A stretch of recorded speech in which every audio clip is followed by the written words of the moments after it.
Black Ops 6 is going to change forever, and there's some changes that Treyarch and Call of Duty wants to make to Black Ops 6 that do look pretty good, but there's also some other changes that are questionable. So in this video, I want to go over the latest Black Ops 6 news, the different changes and patches that they're making to the game, as well as some of the upcoming content that's going to be in Black Ops 6 Season 1. But unfortunately, at the time of recording this video, we only have limited information about Black Ops 6 Season 1, but if you guys are enjoying the Black Ops 6 content and you don't want to miss the latest Black Ops 6 news, make sure to subscribe to the channel so you guys can stay up to date with all the latest Black Ops 6 stuff. And if you guys could go ahead and drop a like on this video as well to help support the channel, that'd be greatly appreciated as well. You guys have been killing it with the support on the Black Ops 6 videos. I appreciate it so much. I love you guys. But we've got some stuff to discuss about Black Ops 6 today, so let's get into it. Alrighty, man. So all of this really starts off here with the Black Ops 6 preseason patch notes. A lot of this stuff went live yesterday on Monday, but I do think it's worth mentioning that Treyarch has kind of slowly been hot fixing and patching the game as time has gone on. So they're not just doing this all at once, just so we're all on the same page. They've been incrementally changing and patching and fixing things in Black Ops 6. So let's talk about everything that they've done so far. Most recently, they re-enabled the enhanced headphone mode, which is that whole like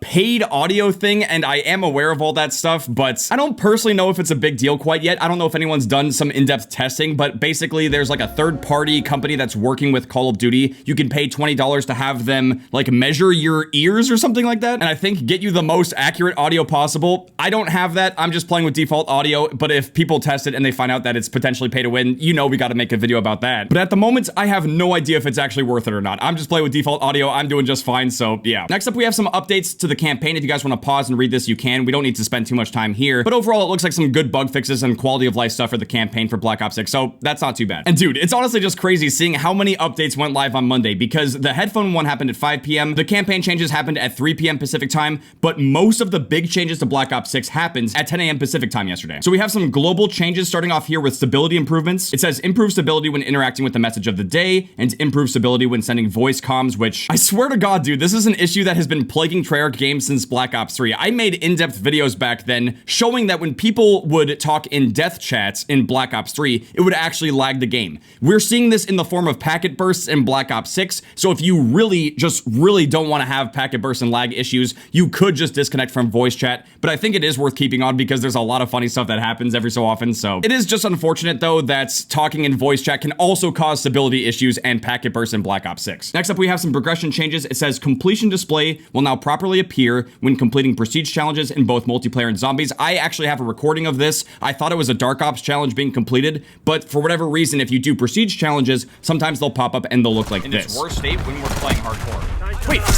Wait, I just got a Dark Ops challenge. What was that? But here's the thing, man. I had this update yesterday and I was playing some zombies and I had this pop up again. So I don't think it's fully fixed. Hopefully Treyarch could get this fully patched and fixed though. And for operators, it says they address an issue where Bailey wasn't holding an intended pistol in the operator selection menu. Wow, that is definitely super high priority stuff right there. We're gonna keep going. Yep, we've already seen this change. Nuketown is available in private matches, which is nice. However, I still haven't seen any updates on the Nuketown Easter egg. I did an entire video talking about this. If you guys haven't seen that, you can check it out. But just know, even at the time of recording this video, the Nuketown Easter egg is not live in the game. I'm pretty sure Black Ops 6 has one, but it's just not available to do yet for whatever reason. But I will definitely be doing a video on the Easter egg when it's available, so subscribe if you want to see that stuff when it comes out. Next up for modes, it says address an issue where players were spawned in when joining a session in progress instead of spectating before selecting a loadout. Yes, we saw ourselves in a kill cam before selecting a loadout too. Yeah, man, this is a really frustrating issue. Like, you would load into a match typically in progress, and if you didn't pick your loadouts, you would actually still be there basically AFK and people could get free kills on you. I'm not gonna lie, man, it actually is pretty good for the headshot camo grind in Black Ops 6 because people will just be standing around not playing quite yet and you could get a free headshot or two on them. But yeah, it looks like they've addressed this issue. They also say that there's improved stability in the infected game mode. I've only played a limited amount of infected, but it does go up to 24 players, so I would imagine that it probably was having stability issues and hopefully it's gotten better now. This one's gonna be a little controversial, but they say that they have done general spawn logic tuning across several maps for improved spawning.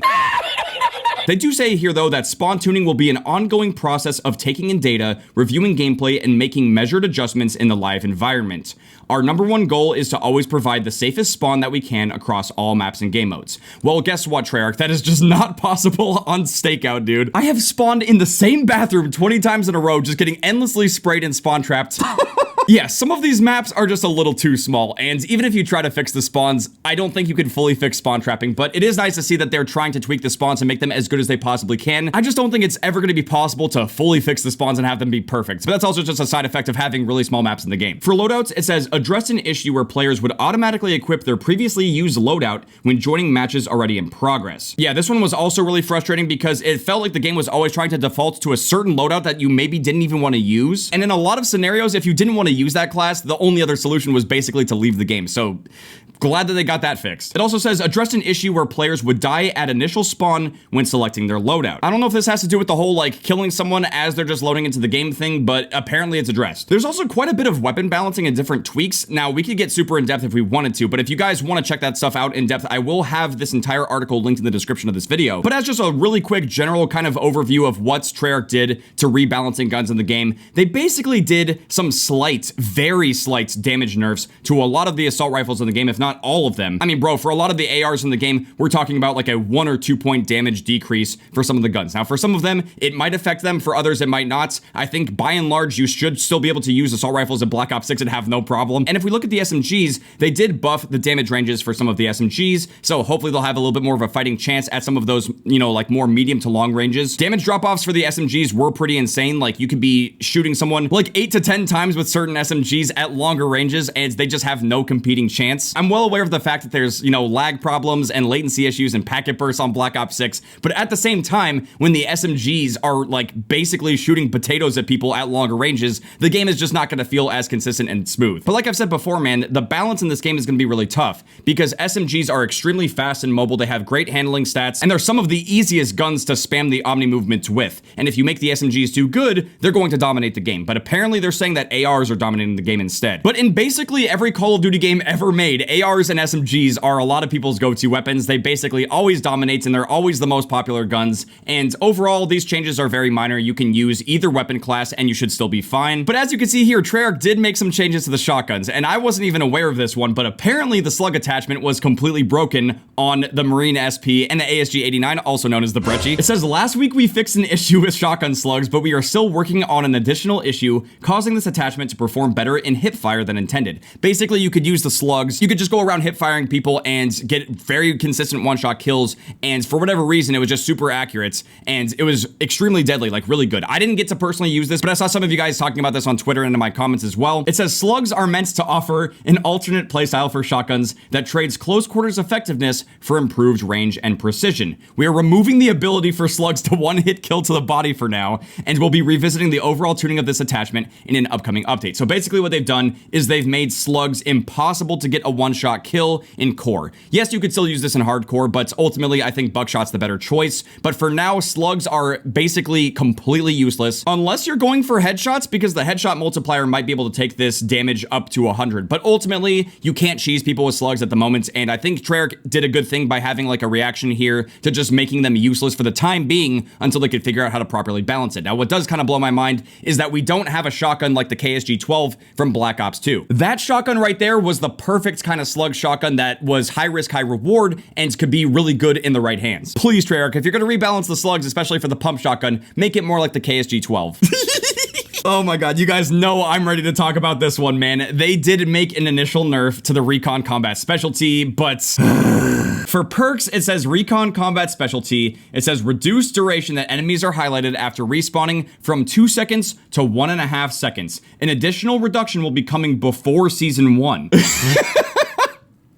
Now, as you guys probably know, I made an entire dedicated video talking about perk balance and specifically focusing on the problem with the Recon combat specialty. If you guys haven't seen that, you can check it out after watching this video. Now, since I personally feel so passionately about this subject, we are going to do a little bit of testing right now. I'm going into a private match. We're going to load up some bots, and I'm going to show you guys really what the issue with Recon is. All right, man, so we're here in a private match, and I've got the Model L equipped, and it has FMJ. I've also got the blue perks equipped, and we're going to do a little simulation. We're going to do some face-off kill confirmed on stakeouts. I'm also putting hardcore on as well. Also, we're doing mixed bots so it can really try to simulate what it's like. I'm gonna put all of the bots on the other team. So it's me versus 11 people, and I'm gonna show you guys really why this is such a big issue, although it's gonna be a little exaggerated. But let's start it up. I know it's showing Black Ops 2 Nuke down here, but that's just because I've been besieging like a madman. Okay, so we're here in the match. I don't know how good the bots are gonna be, but we're just gonna kill some of them. We died, and as you can see, we have Recon and we can see everyone through walls. Now, they definitely did adjust this and it's not nearly as strong, but I want to do my best to try to show like why it could be really bad, because some of these walls are paper thin. You could just shoot right through them with FMJ. And this is what people are doing in hardcore to get some of the most BS cheap kills I've ever seen. Like,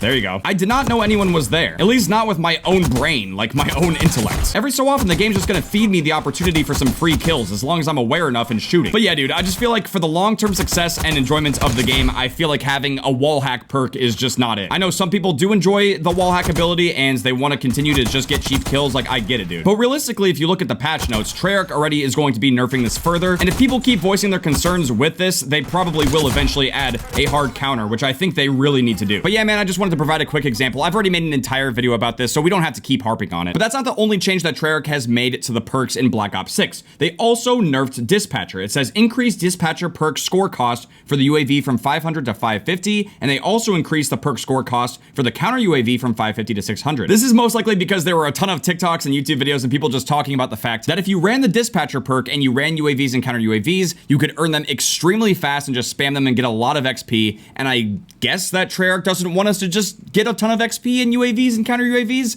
I'm not exactly sure why they needed to do this, but they do have this explanation here saying, as we head into Season 1, we are continuing to observe data and feedback for perks and combat specialties in multiplayer. Currently, Enforcer is the most popular combat specialty, with Recon in second place. It's not just about the data though, as your feedback is a critical part of how we approach tuning of the live game. With that said, we are making some spot adjustments today as we continue to take a holistic look at our perks and combat specialties moving forward. So what I'm kind of gathering from this entire paragraph and Treyarch's explanation of perk balance in the game is that they clearly realized that Dispatcher was being exploited to be able to get a lot of UAVs and counter UAVs, and that a ton of players had a lot of issues with specifically Recon's wall hack ability. But it's this sentence that honestly just blows my mind. They're saying that Enforcer is the most popular combat specialty and that Recon is in second place, and then the green perks, you know, Strategist, is actually in last place. But they do clarify here that it's not just about the data and that they do care about our feedback. So I think it is worth mentioning that if you do feel some type of way about the perk balance in the game, you should voice your opinion, because they most likely will see it, and that could factor into their decision making when it comes to perk balance in Black Ops 6. But again, if we back it up to the first sentence, I'm just kind of blown away that Enforcer is somehow the most popular combat specialty, when in my opinion,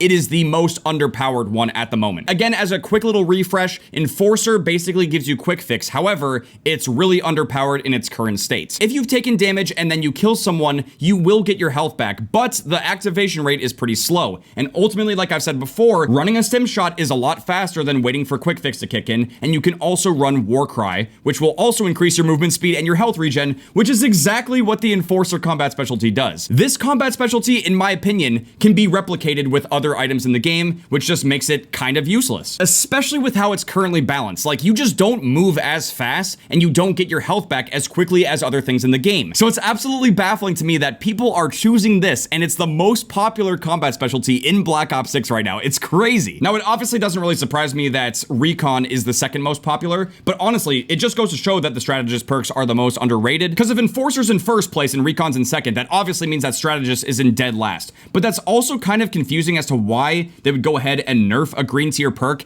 if it's currently the least popular out of the other two. Really strange stuff, but I think that Treyarch is doing this because they're listening to our feedback. So again, share your feedback with them, let them know what you think. It doesn't matter who you are, your voice and your opinion are important. But next up, they also made some changes to the flashbang. They reduced the tactical screen effect duration by 20%. Thank God. Our earballs are all thankful of the flashbang nerf. But next up, they also made some changes to score streaks. They increased the health of UAV and counter UAVs.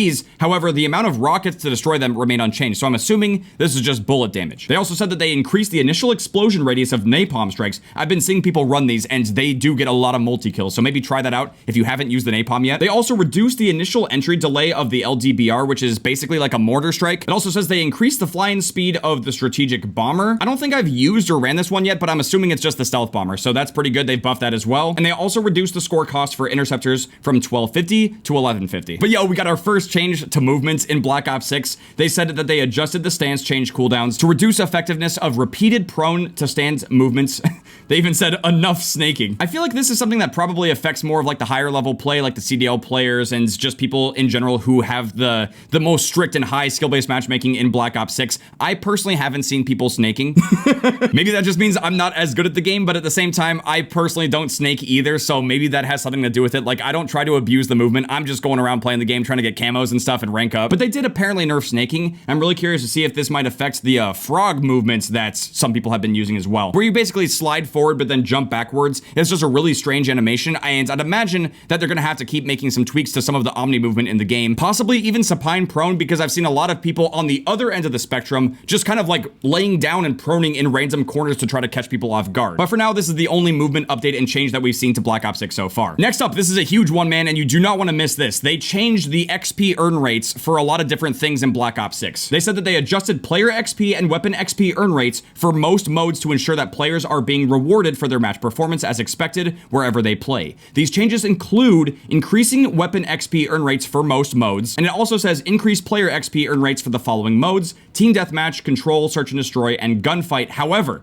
there is a slight decrease to player XP and weapon XP earned in face-off modes. Now, we don't know exactly by how much this is, and of course, they're being kind of vague. When they say slight decrease, what do they mean? Do they mean 1%? Do they mean 10%? Do they mean 25%? We don't know. And it's extremely difficult to try to test and replicate the XP changes because, you know, we're playing the games, we're completing challenges, whether that's daily challenges, calling cards, doing camos. There's all kinds of other things that can stack on top of the existing XP you earn, so it's really difficult to figure out exactly how much they nerf this by. I feel like this is more of like a psychological change. Maybe they're trying to just discourage people from playing face-off and go ahead and check out some of the other game modes that aren't getting played as much by also trying to reward you with more XP. But overall, this is a pretty massive change, and you should really pay attention to what you're playing in Black Ops 6, because clearly there's going to be certain game modes that will give you more player XP, but by and large, I think that increasing the weapon XP earn rates for most of the modes is an overall positive change. But the rest of this, I'm not exactly sure how that's going to affect what we decide to play when we go into multiplayer. Oh man, I'm actually kind of bummed about this one. It says addressed an issue where players were able to complete the Nuke challenge while dying. Now, what this was, I actually saw this video from Jev. I'm pretty sure I won't be able to find it in game because I did not get this Dark Ops calling card challenge done. But if you go to calling cards, you go on here to Dark Ops, obviously there's a bunch of different things that you can do in the game. I've got some of the Dark Ops done, but again, this isn't something that I'm solely focusing on right now. But there is an absolutely ridiculous Dark Ops challenge where you have to get 25 nukes with different guns in the game. So it can't just be like 25 nukes with a broken or OP meta gun. Like, you have to use 25 different guns in the game. Now, if I'm remembering this correctly from Jev's video, he basically explains that you could use 25 different guns and all you needed to do was get 30 kills in a match, play it all the way through, and if you did that, you would get this Dark Ops calling card and you wouldn't have to actually get 25 nukes.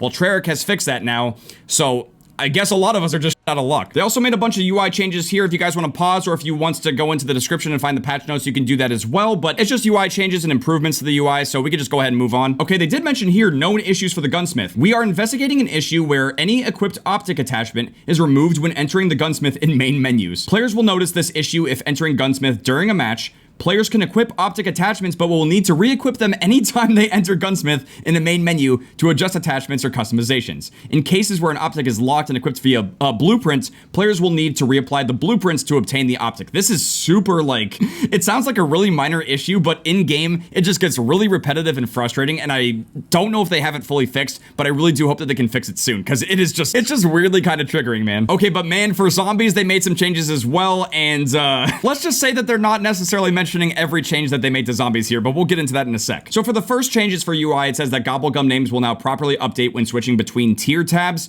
I really haven't seen that as an issue, but I guess it's fixed now. It says, note, the following fixes were live this morning at 10 a.m., but were missed in our initial draft of the patch notes, so they wrote it down here. It says, for vehicles, closed an exploit that allowed moving the tactical raft while the player is inside of it. And then for stability, it says, added various stability fixes. And that's it. That's all the changes to zombies, right? Well, that's not actually true at all. It is true that they closed this exploit that allows you to move the tactical raft while a player's inside of it. Apparently, there was a way on Terminus, where I think you could basically use melee macchiato while you're inside the tactical raft, and it would launch you up into the air, and there was a way to kind of get like out of bounds and be able to get to high rounds and stuff like that. And while that definitely sounds like a pretty cheese strat, there were actually some much bigger ones that are not being talked about here in the patch notes for whatever strange reason. One of the biggest Terminus Zombies exploits that I had seen, even when just playing with random people in an online match when playing in a squad, was seeing the tactical rafts glitch, where people were basically spawning one in and then punching it out of the water onto the lands. They then destroy the tactical raft and use it to block zombies from being able to reach them on both sides. This was an absolutely ridiculous strat that was allowing people to be able to, you know, work on their camos and also get to high rounds as well. Well, that one has apparently also been fixed, and I haven't seen people able to replicate that ever since this update has gone live. And on top of that as well, again, there's no mention here of them fixing some of the other issues on Liberty Falls. There was allegedly a God mode glitch that you could do in Liberty Falls where you couldn't be killed, and this would allow you to be able to work on your camos. You could get to super high rounds as well. Well, that one has also gotten fixed. I'm not exactly sure why they're not mentioning this here in the patch notes. Like, I don't know if they're like embarrassed about this or something, or if they don't want people knowing that there was some kind of God mode glitch. It's really strange. And it does make you wonder if there's any other potential God mode glitches in Liberty Falls currently at the moment that you can use right now to be able to get to high rounds. I'm just saying. But yeah, lads, as you can see, we're basically at the bottom of the patch notes, but there is still one more thing I want to talk about, which is Season 1 for Black Ops 6. Call of Duty had tweeted out saying that Season 1 takes Black Ops to the criminal underground on November 14th, and they showed us a sneak peek at 3 of the maps coming to Black Ops 6 Season 1. However, there is something important to mention here. They're just saying that it's a sneak peek at a few of the new maps coming to Black Ops 6, and that kind of is leading me to believe that even though we're getting these new maps, Hideout, Extraction, and Heirloom, there could potentially be even more maps for Season 1, and there's a part of me that really does hope that Black Ops 6 Season 1 is the biggest like DLC drop in Call of Duty history. That's essentially what they did with Modern Warfare 3 last year, and I really do hope that they do their best to try to top that. Especially because as we look at these 3 maps here, I'm not exactly sure how to feel about them. Like, I gotta be perfectly honest. The Black Ops 6 multiplayer maps, I do enjoy playing some of them. There's obviously some maps in the game that are stinkers, and people just don't vote for them, they don't want to play them, and they'll back out and leave if they see those maps in the rotation. And when I see these 3 maps right here, I'm just kind of seeing Warzone points of interest, and I don't know exactly how they're gonna play. I would hope that these maps at least play well. They don't have to look amazing as long as they actually flow and play well and they have good spawns. But you guys already know, like, I spent the entire weekend just being an absolute gremlin and grinding this game. I'm loving Black Ops 6 so far, but I gotta keep it real. These maps don't look all that unique. They don't look that interesting.